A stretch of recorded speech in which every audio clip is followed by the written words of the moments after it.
Okay, so today I am doing my March 2024 TBR.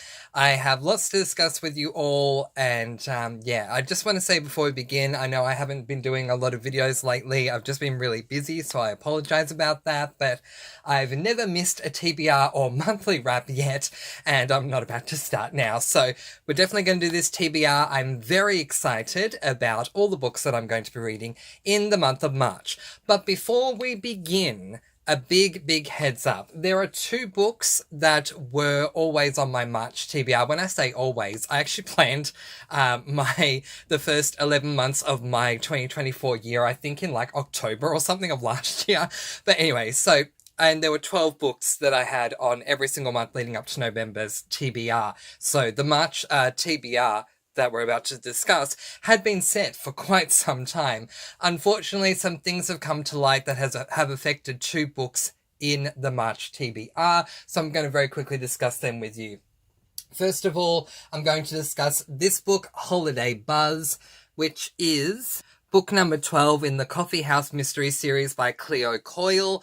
I will be discussing this more with you during my February monthly wrap, but suffice it to say, I have decided to DNF the Coffee House Mystery Series. I had already purchased Holiday Buzz, so I do have the physical book of Holiday Buzz on me, but I will not be reading it because I have now decided to DNF the Coffee House Mystery Series. As I say, I will get into more detail about why I DNF'd it in the monthly wrap, but because I have, this book originally was on my TBR and now it no longer will be. There's another book that also was on my TBR that no longer will be, and that is this book, Ravage by Ian Rob Wright. This is book number 2 in the Ravaged World series. Okay, so again, I will go into more detail in my monthly wrap, but the Ravaged World series, I DNS'd, I did not start, for a reason that I'll go into in the monthly wrap, but I then DNF'd.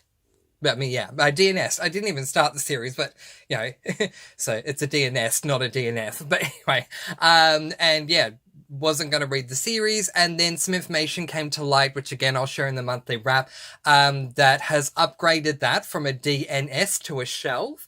And so all of the books in the Ravaged World trilogy, I planned initially to read book 1 in January, book 2 in February, and book 3 in... Nope, sorry. Book 1 in February, book 2 in March, book 3 in April. I am now shelving all of those books and will be reading them a little later on in the year. I'll explain all that when we get to that point. But anyway, I just wanted to quickly explain to you in case you're wondering, where's Holiday Buzz? Where's Ravage? Well, now you know. Those two books will not be read in the month of March. Yeah, more to come in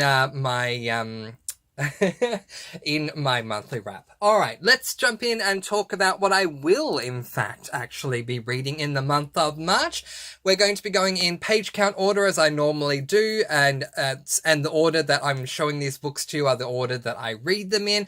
I like to, just to make things easier on myself, I like to read my books in order from the longest amount of pages to the shortest amount of pages. So starting off with the longest book that I'm going to be reading in the month of March, and that is a book that I am so very excited to read, and I'm giving myself as much time as I possibly can to dedicate to this book, and that is this one, Shadow Princess, which is by Caroline Peckham and Susan Valenti. This is, in fact, book number 4 in the Zodiac Academy series, which is like an adult fantasy spice series.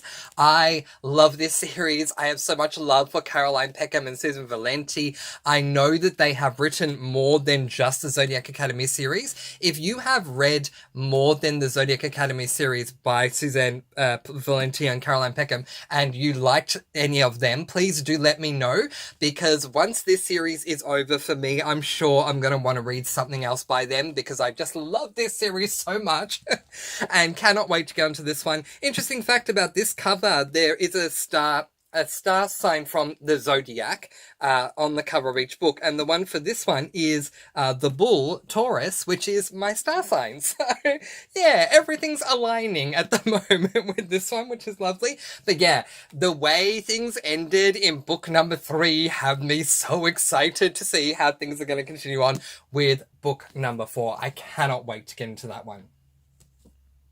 The next book that I plan on reading was going to be Holiday Buzz, but as we know, I'm not reading that now. But so then the following book is this book, How to Lure a Hunter, which is book number 3 in the vampire-related crimes series. You know, I am very excited to get back to the Zodiac Academy series, and I am equally as excited to finally get back to the vampire-related crimes, the VRC series. I am so happy about this. For those of you who want a very quick idea of the types of books that vampire-related crimes are, in my opinion, they are like a paranormal cozy mystery that has some spicy scenes. Technically, it's referred to as an I think it's an paranormal series.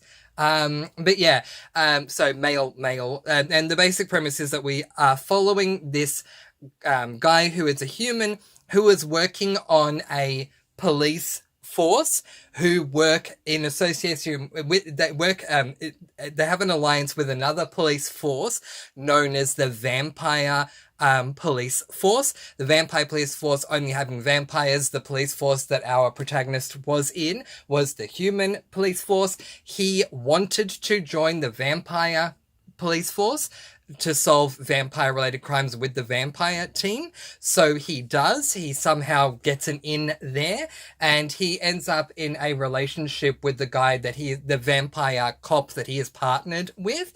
And it is just been a fantastic journey. I absolutely loved book 1 and book 2 and cannot wait, pun intended, to sink my teeth into book number 3. Very excited.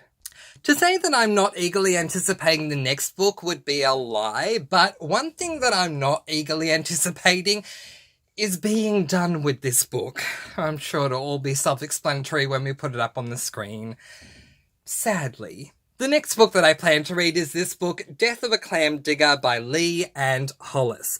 This is book number 16 of 16 in the Hayley Powell Food and Cocktail Mystery series. Now, just to give a clarification here, there are 16 books published at the moment. There is a 17th one coming out this year, and if Lee and Hollis, you know, feel the same way about their series as I do, there will be 1, if not 2 books in this series released every single year from here on out for another 50 years, and I'll be very happy about that. But the one thing that I'm very sad about with this book is once I finish this book, I will be completely up to date, which means I will need to wait for the next book to come out, where I haven't had to do that. And I've really, really enjoyed my time with this series.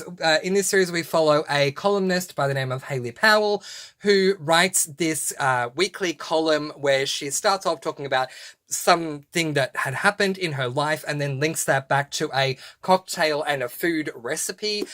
Those columns are pieced and parceled throughout each of the books, which make them more fun. It's like little bonus features that you get every so often throughout each book, but they are extremely cozy. Hayley Powell's a fantastic amateur sleuth, but everything that she does that's the cozy side, not the sleuthing side, is extremely cozy. I love this series, and it's going to be very sad for me when I finish this book, because let me tell you, the countdown will be on for the next one, which I do believe is called Death of a Gingerbread Man or something like that. I think, don't quote me, but I believe that's what it's called.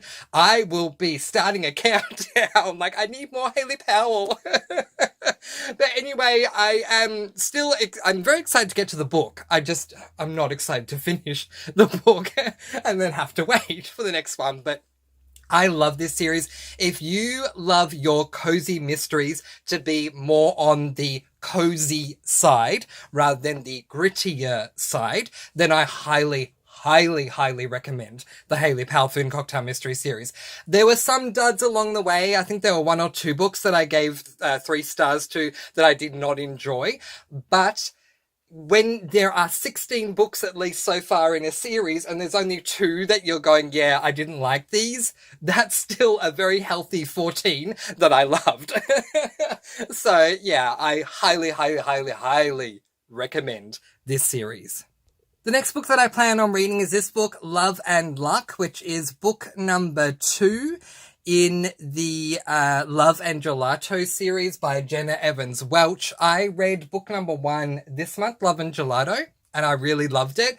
One thing that has me a bit disappointed, I don't know, excuse me, I don't know if you're anything like me when it comes to these situations, but if I'm reading a series, I want to follow the same characters all the way through the series. For example, the Hayley Powell Food and Cocktail series features, you guessed it, Hayley Powell as our protagonist in every single book. Sadly, there are series out there where even though it's called a series, you follow different characters in different books, and the characters that you met in other books don't appear in other books in the series. So it's like they are standalones that have somehow been grouped together rather than a series, and I feel that that's what this is. It's more a Love and Gelato universe as opposed to a Love and Gelato trilogy. But anyway, I loved Love and Gelato, and I'm looking forward to reading Love and Luck. Don't know much about it other than it will be set in Ireland, whereas Love and Gelato was set in Italy. And so we'll see how we go. As I say, I really enjoyed Love and Gelato, so we'll see how we go with Love and Luck. The next book that I initially planned on reading was Ravage by Ian Rob Wright, but we've already explained I will not be reading this book this month, and we'll talk more about that during the monthly wrap. But the next book that I planned to read after Ravage was this book, In Farm's Way by Amanda Flower. This is actually going to help me to close out a series, I believe. Oh, actually, no, it won't, because Amanda Flower, I say this with a lot of love and humour, so don't take this seriously, but Amanda Flower decided to be rather rude with me just when I thought I was going to close out the series with book number 3, Amanda Flower in her infinite wisdom.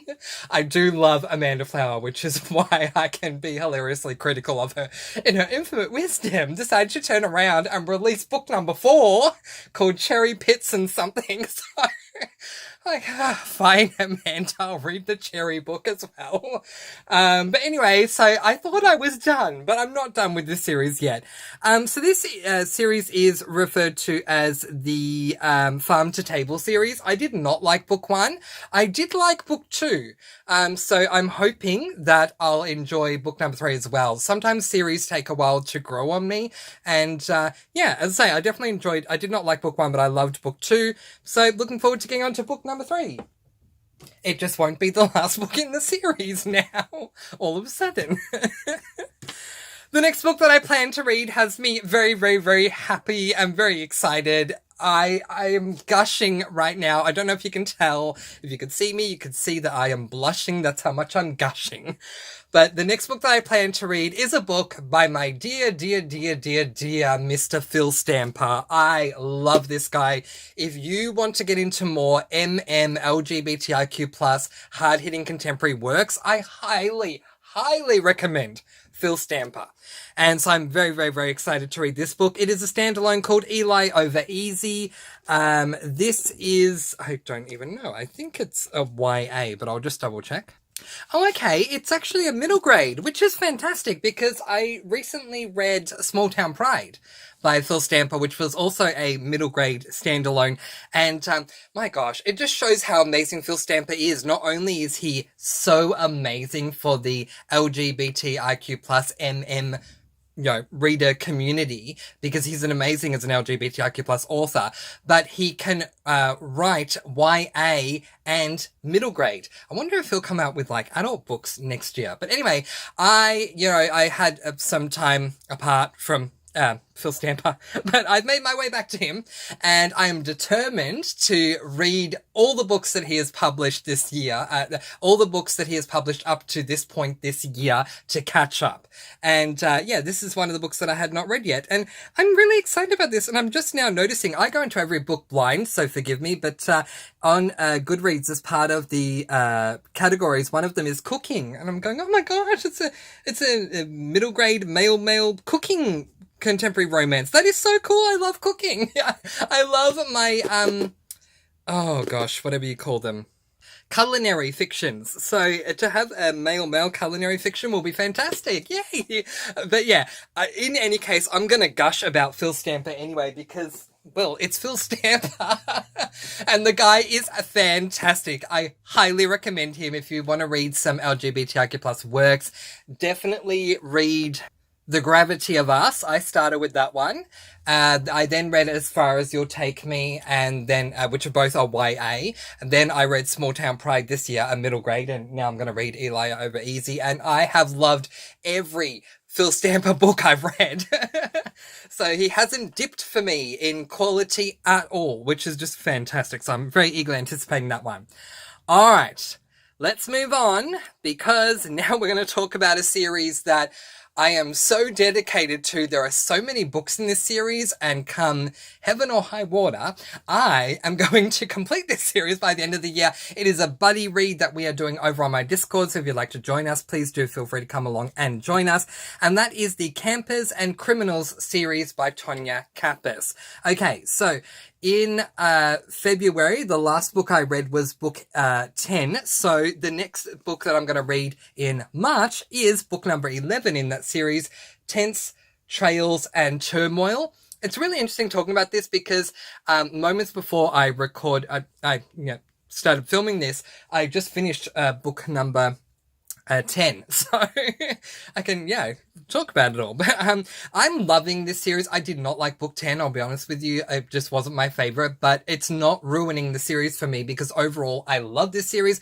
We follow Mae West, or as Mae West's brother calls her, Maybelline, Maybelline West, who lives in Normal, Kentucky. She had a husband. They end up getting divorced. In the divorce settlement, the only thing that she got was this very run-down caravan park, and so she's doing everything she can to turn this caravan park around and make it amazing. And every single one of the books in this series are incredibly short. I feel like they're novellas or just over the page count of being a novella. And it's interesting because apparently Tonya Kappas has released a novella in the series, and I laughed when I saw that on Fantastic Fiction going, wait, this is, and I don't remember the book name, but it was a book, and one of the books in the series said, this is a novella. I'm thinking, but they're all novellas, what are you talking about? But yeah, I think they mean like a 0.5 or a 7.5 or 9.5 or whatever. I get it, but still, they're all novellas. Anyway, I'm looking forward to Tense, Trials and Turmoil. I love the colour, I love the purple and the sunset and all that, so that's lovely. Which means that the book I'm going to be reading after that one will be book number, I'm just getting to the number, thank you, 12, which is Kickbacks, Kayaks, and Kidnapping. Tonya Kappas, among other things, loves her alliteration, as we can see. I love the background colour for this one too. I don't really like the green. I don't like the green on the caravan, but I love the blues and the greens of the background. Very, very nice. And then, of course, after Kickbacks, Kayaks, and Kidnapping, I'll read book number 13, which is Gear, Grills, and Guns. And this is probably my favourite cover of all of them so far. So yeah, let me know what your favourite cover is, but I try not to look too far ahead, but of the first 13 books in the Campers and Criminals series, I have to say, I think book number 13 is my favourite cover. I love the skeleton head, I love the pumpkins, I love the orange caravan, I love the purple background, I love the trees, the fire, everything. I love this cover, it's beautiful. Okay, so that's that. So that's, again, as I say, I'm doing a buddy read of the Campers and Criminals series over on my Discord. Link to my Discord is in the description as always. Feel free to come along and join us and join into that. We read 3 Campers and Criminals every single month, and the reason we do that is because they are so short. So if it was a standard cozy or a cozy that was like 400 pages or more, we do one a month. But since they are really short, they're usually 300 pages or less. Like 300 would be the absolute most. I just came off reading book number 10, which was like 204 pages. So they're really, really, really short. Okay. So yeah, feel free to come along and join us for that if you'd like, but I'm looking forward to reading the next 3. Okay, and the final book that I plan on reading in the month of March is this book, 5 Run Away Together by Enid Blyton. This is book number 3 in the Famous 5 series. Technically, this book may be longer than any of the Campers and Criminals books, but I like ending my month with the Famous 5. This is a series that I have not fully read before. I probably read about 5 out of the 21 books in this series when I was younger, and so I found a box set of it late last year. My mother purchased it for me for Christmas of all 21 books, and so this year I'm planning on getting through all of them, and I'm really, really excited to. 5 Run Away Together is not one that I remember reading, so it'll be a new read for me. So book 1, which was 5 on Treasure Island, on 5 on a Treasure Island, I had not read before, but it was fantastic reading that book because it definitely was foundational laying. It set us up for a lot of things that were to come.